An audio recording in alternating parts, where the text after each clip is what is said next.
Okay, CSA update. This is a Dunstan chestnut, and one over here, and this is among these sycamore trees that kind of slow down the wind hitting the house up there. Okay, and back here we have the longleaf pines, because as you can see the traffic moving out there, that is a wind tunnel area, and over here's a wind tunnel area. So we have longleaf pine, we have the native viburnums, and we have some red cedar out here in the back. And these beautiful sycamore trees. So I also want to bring in some maples. And yeah, they lose their leaves in the fall, but you know what? I got a lot of happy memories among maple trees when we lived in the various parts of the country. So now I'm going to come take you over here to what we have, row garden or grocery row garden, whichever way you want to say it. We're working on it, and I want to have something vining over the cattle panel arch here, and have this. We have this gate that we gotta put in maybe a little better, but I think it's beautiful. And there you can see it better, because you turn around, you come through those gates down there, and then you turn around, and here is the ultimate goal. And as you can see, we've had enough weather under 45 degrees that the oak leaves are turning. I like to come out here underneath the oak leaf, and that is a meditation spot for me. So, okay, into this garden we go. Sorry for the length of this video in advance. I'm trying to cover all my bases. Okay, so that is a young oak tree we put in, and over there is a bamboo. And I threw a couple corn things in here to see what would happen, and they grew, as well as the okra. My style of doing the rows, for me, it's bad enough I got to do rows to experiment. I hate rows, I hate straight lines. So I made it fun for myself by doing some, I guess, eclectic or lunatic or landrace, whatever you want to call it. Chickasaw plum just arrived, got it in the ground, and now we have the beans of various kinds. Actually, the seeds for these came out of the soup mix of dried beans you get at the grocery store. I thought, hey, let's try this. And I've already harvested over somewhere between 35 and 40. I gotta do the math and actually tally it up. But between 35 and 40 pounds of squash, most of it North Georgia Candy Roaster, and it's still producing. And we've got beans to produce, or to, can, and some of them are climbing, some of them are bush, and we've got sweet potatoes out here. So as some of these annual plants add their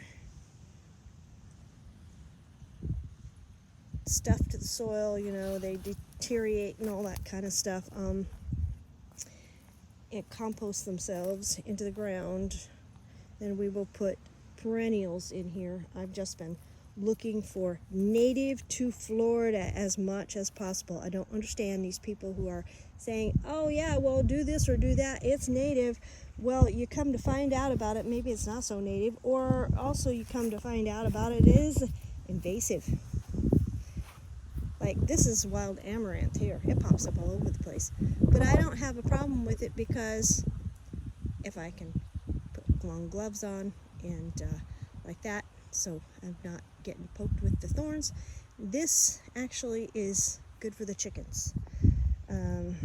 So yeah, we got a few of the candy roasters here that are growing. And out here, I put in silver thorns, and between them, you see these little black patches in here. That is Tithonia. I'm just doing it like this just to see what happens. So I just basically threw a bunch of different seeds in here to see what's gonna grow and what's not. And some of them we've had 44 degrees so far was our lowest. So some of things got a little stunted, and we'll see what happens. I'm not gonna try and do anything like cover everything over this winter like I did last, because I got so much more to do.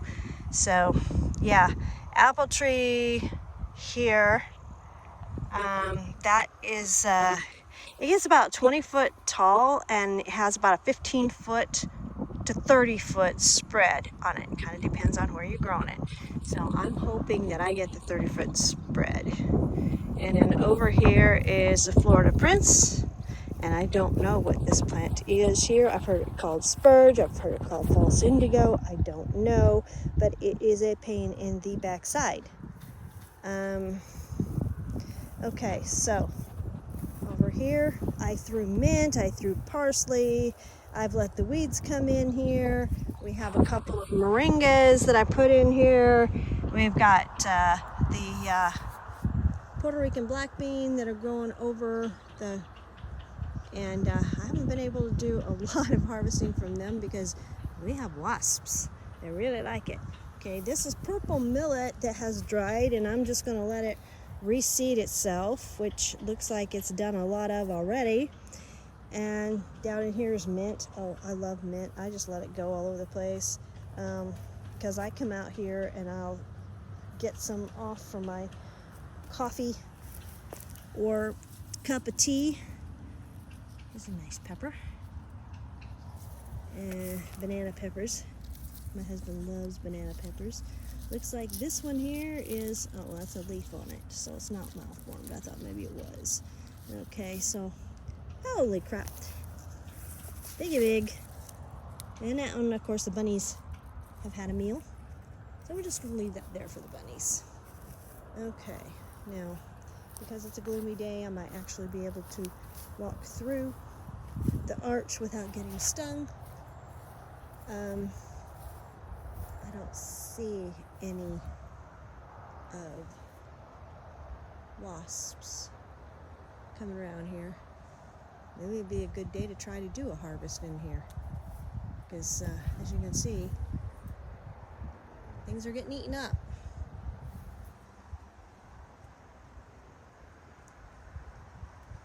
And it's still producing some blossoms, so I'm just letting it go.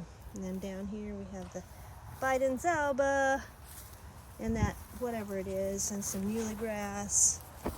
Okay, so through here, some more beans, some comfrey. I don't know what all I did in here. I just basically took a jar, dumped a whole bunch of different kinds of seeds in it, shook it up, and then just threw it out here. And I did attempt to do some rows again. But then over here, I did my usual style of gardening, which is all sorts of different lettuce and turnip seeds and nasturtium. I had seen a nasturtium flower.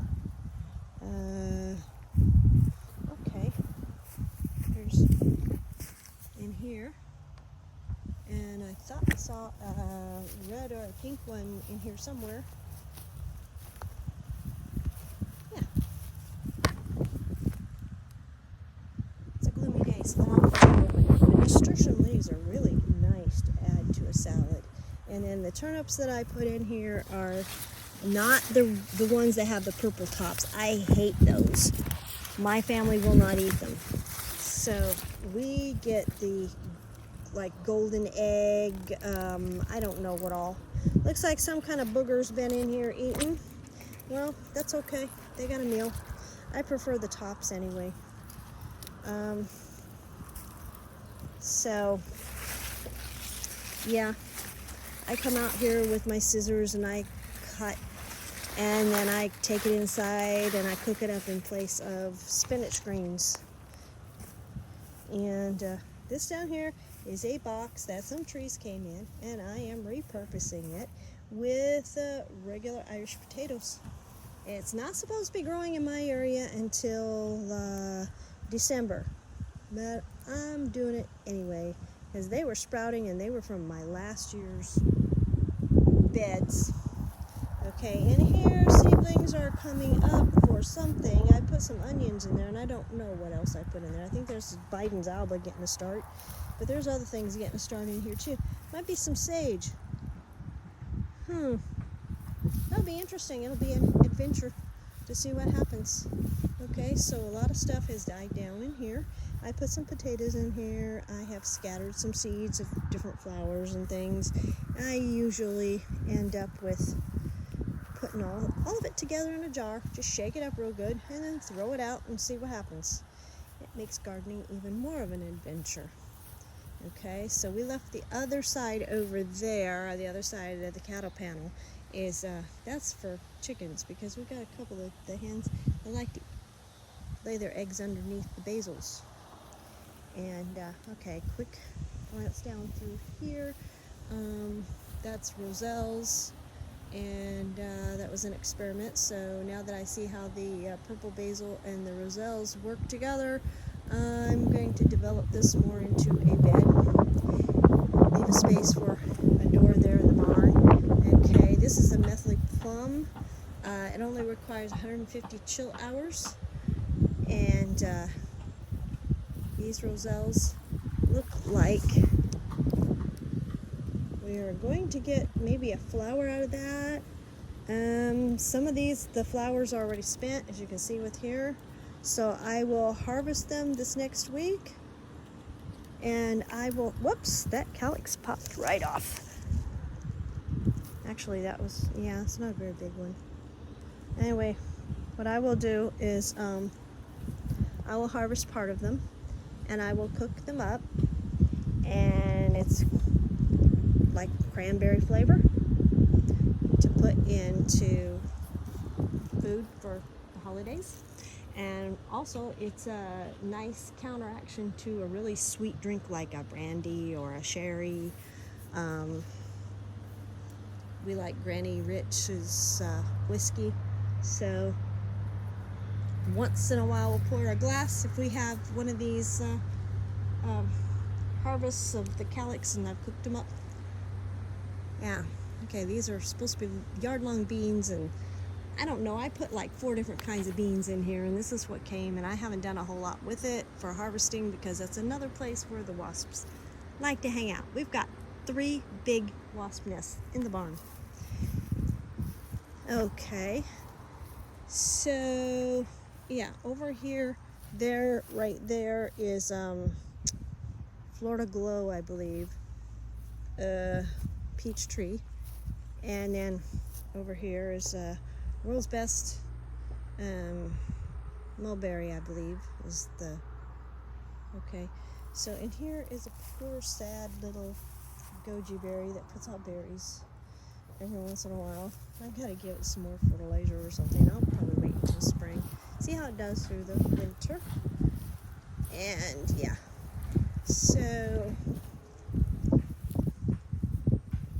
this has been fun, designing all this stuff and then not sticking to the design plan. I'm not good at that. These are wildflowers, and wherever they pop up, I let them go. Out here, gotta bring the basket out here and harvest Cali Wonder peppers. I left the okra plant going to see if it would come back and produce anything. Don't think it will. Don't know. Gonna leave it. Okay, different kinds of basils in here. And here is a little lowly chase tree getting a start. And this false indigo stuff just came on down through here and invaded. And we have viburnums and bamboo. Don't know if it's still alive or not. It's a yellow colored one, So I think maybe I need to be watering it more. That is a wax myrtle. Yeah. And I want these to be doing good because they are native to Florida and they produce the berries that can cook up the berries, and the wax coating comes off the berries, and that can be used to make bayberry candles. And yeah, so here's sweet potatoes that we need to take the bed apart and take the sweet potatoes out. And we have orange and purple in there. There might be some white, but I think there's mainly orange and purple. And we've harvested a lot out of there and had humongous sweet potatoes. Okay, and the final bed I'm going to take you to is, well, this area is going to be developed as windbreak partially. On the other side over here, we have a tropical almond, and I put a grapefruit tree in here. And so this here is a Rachel Goodman mulberry. Over there is a tropical snow peach, and over there is I'd have to go look. It's another peach, I think. That box, the raised bed there, had been peanuts. We had a crop of peanuts that my son wanted to grow, and so he got done with that. Now he's put beans in there to add the nitrogen back into the soil.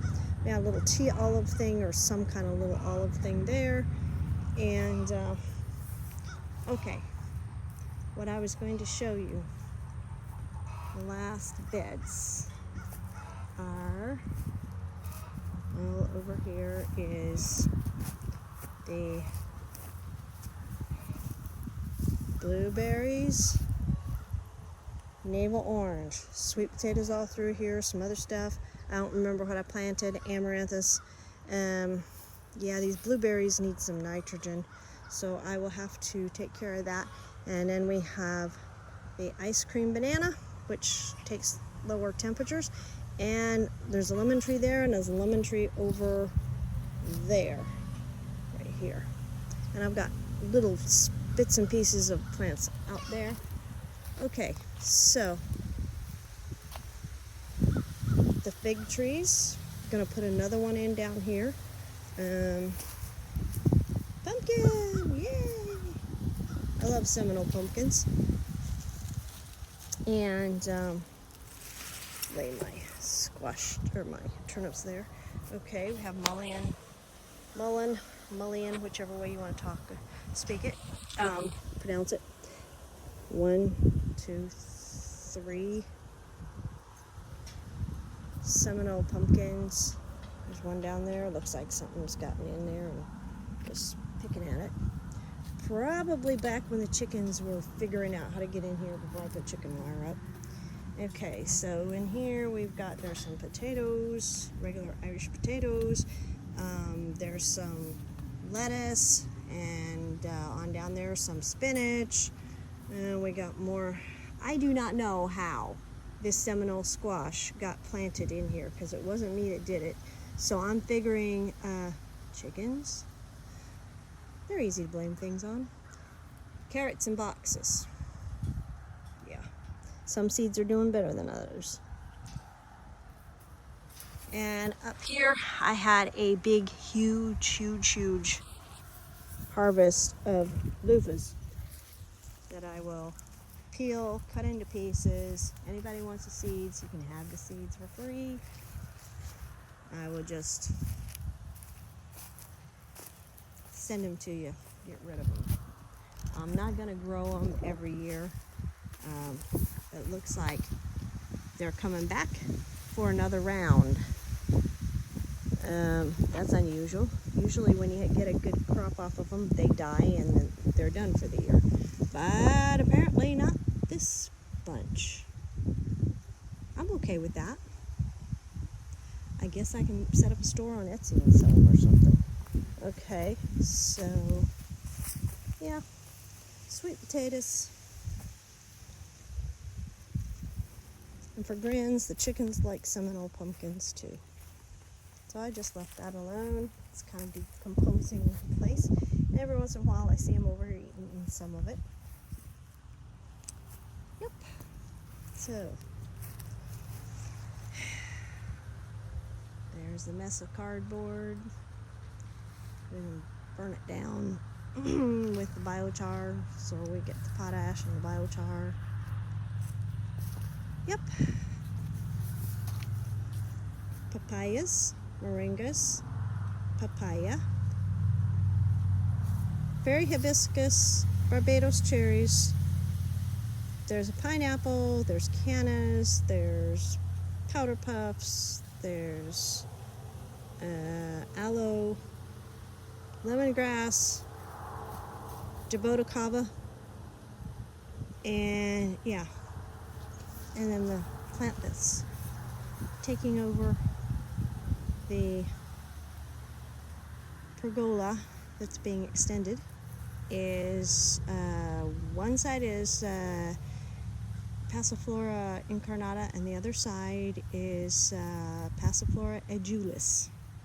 And edulis makes the purple fruit that is sold at the grocery store for about $5 per fruit. And I've got somewhere, how much would you estimate, that's my husband, how much would you estimate we have in passion fruit that we've counted so far? Oh, at least 30. At least 30? I think. Yeah, we keep going out.